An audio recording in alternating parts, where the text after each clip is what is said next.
From advertising to software as a service to data. Across all of our programs and clients, we've seen a 55 to 65% open rate. Getting brands authentically integrated into content performs better than TV advertising. Typical lifespan of an article is about 24 to 36 hours. If we're reaching out to the right person with the right message and a clear call to action, then it's just a matter of timing. Welcome to the MarTech Podcast, and I Hear Everything production. In this podcast, you'll hear the stories of world-class marketers that use technology to drive business results and achieve career success. We'll unearth the real-world experiences of some of the brightest minds in the marketing and technology space so you can learn the tools, tips, and tricks they've learned along the way. Now here's the host of the MarTech Podcast, Benjamin Shapiro. Welcome to the MarTech Podcast. I'm your host, Benjamin Shapiro, and today we're going to discuss the limitations of Zoom meetings. Joining us is Melissa Kwan, who is the co-founder and CEO of eWebinar, which is the leading automation webinar platform that saves people from doing the same webinar over and over and over and over again for sales demos, marketing content, and onboarding. eWebinar turns any video into an automated webinar that you can set on a recurring schedule so you never have to do the same one twice. And in addition to providing us with our guest today, eWebinar is also a sponsor of the MarTech Podcast. And today, Melissa and I are going to discuss why Zoom calls aren't scalable. All right, here's my conversation with Melissa Kwan, the co-founder and CEO of eWebinar. Melissa, welcome to the MarTech Podcast. I feel like there should be like people clapping now. Yeah, that was really good. Woo, you're back. It's always so good to hear from you, to see you. I know everybody listening can't see you, but it's great. Tell us, you're a world traveler. Where in the world are you this time? I am currently in Canggu, Bali. So you are not only a co-founder and CEO of a SaaS company, you are also a nomad. Tell everybody before we get into Zoom, and I swear this is all related to the topic of the day, how do you go from place to place and still run a company? Well, first, and this is not a shameless plug, I built software that does my job for me, so I don't have to be there 24/7. Dare I say the power of MarTech? Yeah, I mean, the problem of doing live webinars over and over was something that I lived in my previous startup. And I had always envisioned this product that would do my job for me so that I could go have fun any hour of the day and not have to be 4 a.m. lobby in Kyoto doing a demo that I did yesterday. So this product that I'm working on today is actually born from that. So now you've gone on to not having to do your sales calls at 4 a.m. in Kyoto, and instead you're in Bali doing podcasts at 2 a.m. Yes. Boy, you've really come full circle, haven't you? Yeah, David, my co-founder, who's also my life partner, laughs about this. He's like, you created software to solve one problem, but now you created another problem. But I can tell you right now that doing unique recordings, podcasts at this hour is so much better than doing repetitive content that you've done over and over again at all hours of the day.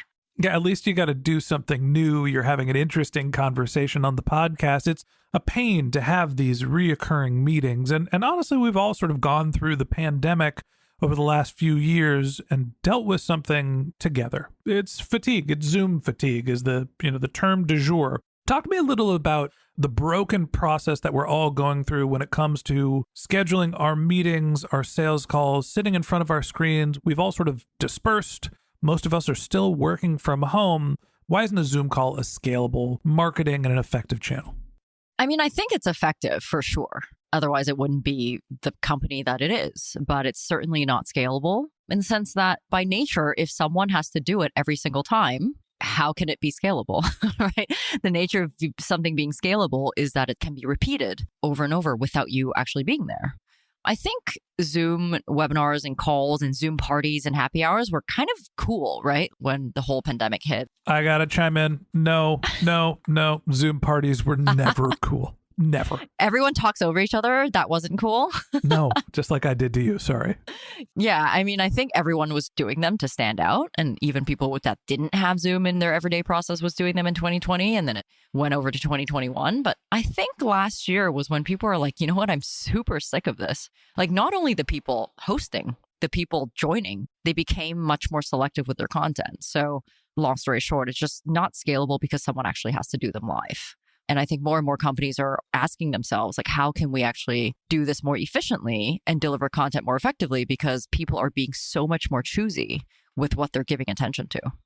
There's two problems that I see with Zoom and using it as a communication channel. And let's talk about it as a marketing or sales channel specifically. There is it's not scalable. It requires one-on-one attention. And there's also the fatigue portion from the person that is responsible for executing those meetings. And it's not just Zoom. Like, I am a podcast host. We use Squadcast for our podcast recording. And I get fatigue from content recording, from sitting in front of the screen and constantly having to have an output. So let's talk first about finding the ways that you don't have to sit in front of the screen and minimizing your output. How can you use technology and other solutions to get your message across effectively without just having to do it one-on-one? Yeah, I think the first place that people have tried to go to would be turn your replay into a video, right? Like you would upload it on a YouTube or Wistia, or you put it on a gated landing page on your website and you call it an on-demand webinar. But the nature of a webinar is that someone could come to your webinar and be able to interact with the content and talk to you, right? That's why people love webinars. That's why webinars are more effective than videos, right? Especially for things like demos, training, onboarding. So I think that's the technology that we're now seeing more prominent, is being able to automate your webinar in a way that doesn't compromise on the quality of the attendee experience. When you're going to a gated landing page, you put in your email, your name, it unlocks a video, but there's no interaction. It's just a replay a lot of times. And the replay, a lot of times, the quality is really low in the sense that the recording quality is low, where someone's asking a question, it's not relevant to you. And that's when you bounce. So how do we deliver the same content in a much higher quality way, but also allow people to interact with the content, like polls, questions, and also be able to chat with you? So that's the technology that we're seeing nowadays. So really what I'm trying to get at is, if I'm sitting here saying, all right, I got 1 million Zoom meetings. Some of them are sales calls for me. Some of them are podcasts. Some of them are sponsorship meetings. I'm sitting in front of my screen all the time. I'm exhausted. I want more time for myself, like you've been able to carve out. How do you go from Zoom to Zoom to Zoom to Zoom to Zoom to liberation and being able to work on what you want to work on, or God forbid, having some time for yourself? I love that word, liberation. I mean, that's like one of the mottos that we have on our website as well. But I mean, the first thing you would do is record it. And if it's not recording fresh content, a lot of people reuse the recorded webinar that they've already done. Like, I think that would be the first place they go. But if you want to create higher quality experiences, then you would record content specifically for the purpose that you're delivering for. I guess what I'm hearing you say is, if you're doing something in a repetitive nature, record it. If you're giving the same sales pitch over and over and over and over again, try to do it in a recording, and then you have content and you can take those meetings off your calendar by presenting the recording to someone. But then it gets to the next problem, which is, okay, I've recorded my sales pitch, the Martech podcast sponsor sales pitch. You've heard it. I had to give it to you in person because I'm not smart enough to record a webinar just yet. I'll get there. I'm concerned that when somebody gets onto this meeting that I've had, 50 times last year, at least, maybe 100, I basically gave the same song and dance over and over again, but I want it to be interactive. I want people to see my face. I want them to feel like I'm listening to them. How do you build that experience where you're getting that sort of fidelity and connection without having to actually do the meetings constantly? Well, that's what automated webinar software is. It turns a video into an interactive webinar with a live chat component so that it can deliver a webinar-like experience to the attendee 1,000 times without you actually being there. And when I say interactive, I mean things like you can program in things like polls, questions, quizzes, contact forms. That's actually even more interactive than doing it through a live Zoom. Like, those features don't actually exist, right? When you join a Zoom, a lot of times someone's talking at you for 30 to 60 minutes. There's not really a lot of things that you can interact with. But actually with webinar automation software, you can make that content even more interactive. It's more like two-way interactive TV, interactive video, and less of a webinar, but it preserves that one-on-one communication component that actually makes webinars valuable in the first place. That's why people want to come to you. They want to be able to engage and ask questions. Give me some metrics here. How do you benchmark the difference between the conversion rate? Let's say you're having a sales demo that you're doing one-on-one, and it's that interactive experience with your charismatic podcast founder, also salesperson. I'm digging here. Or you have a recorded video with that person that you convert into a webinar and have an interactive experience. Is it still a higher conversion rate when you're going one-on-one, or are you seeing the same rates of conversion, the same sort of monetization when you're going through a webinar? I can't comment on live versus automated conversion rates for me because I don't do any live demos, but I would love to give you some data that I actually just dug up a few days ago for a LinkedIn post that I wrote. So I looked at the stats for 2022. In 2022, almost 3,000 people joined our demo on their own, completely on demand, and 23% of people signed up for a free trial without ever talking to a person. I don't do live demos. If I do a demo of our product, I would have failed my own company. Right? Our product delivers a way better experience that I can actually do live with a screen share. So when you come to our site, people just join our demo on their own. They choose a time that fits them. Do you know how many people it would take to run 3,000 demos a year? I feel like I did that many sales pitches last year for the MarTech podcast. More than one. But the important thing to note about that statistic, let's say that's like 250 demos a month, right? If I required people to book a time with me in order to get a demo, I wouldn't get 250 people a month. I might get like 20 or 25 because people don't want to talk to salespeople. And that's actually the beauty of automating your content and automating your sales content and making your demo on demand is it gives everybody, regardless of where they are in their buying journey, to learn about your company and your product without making them feel like they're forced to talk to someone. And that's actually the consumer experience that people crave. And the stats that I just shared with you just proves that. And the fact that I was able to run my entire company, show 3,000 people how our product works without ever being there to do it live, that in itself is more important than the conversion rate. Because the more people actually get into the funnel, the better.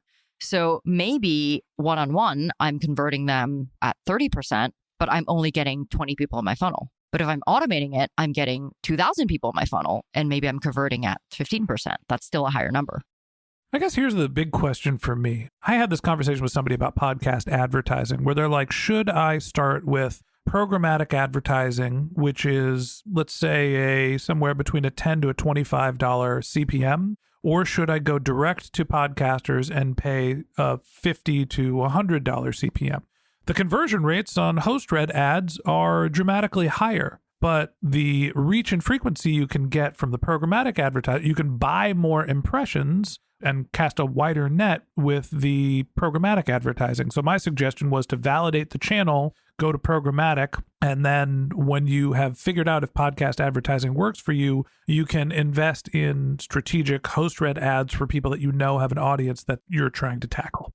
There's a parallel here for doing your in-person sales calls and moving towards webinar. You can have more people engage with your content. And I guess the big question for me is, you don't know what the conversion rate is. Have you found that there's a difference in the quality of customers when you're going direct and building a relationship that is in person as opposed to pushing someone through a purely digital channel? Yeah, I mean, of course, the people that are willing to hop on a call with you one-on-one, the quality is already way higher. But a lot of times I feel like people are kind of being forced because that's the only way to see your product is to get on a call. But I would say that the quality of people that come through an automated channel is, of course, really wide. 10% of people don't even show up.